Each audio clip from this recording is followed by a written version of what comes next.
Hi అండి.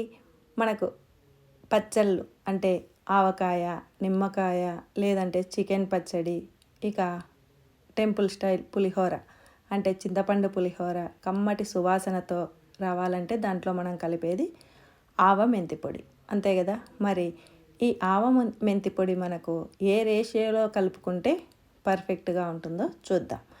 ఇక్కడ నేను స్పూన్ల లెక్కన మీకు చెప్తాను.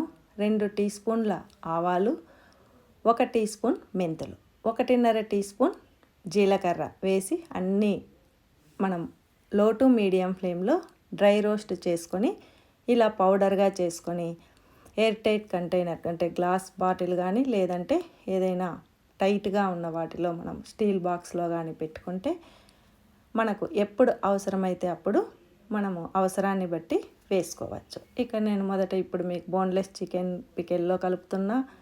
మరి అదేవిధంగా నిమ్మకాయ పచ్చడి, మరి దీంట్లో కూడా అంతే.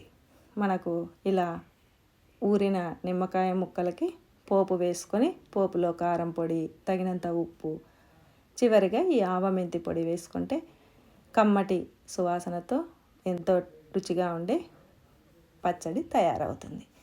ఈ వీడియో మీకు ఎలా అనిపించిందో మీ యొక్క లైక్ అండ్ కామెంట్ ద్వారా తెలియజేస్తారు కదా. Thanks for watching.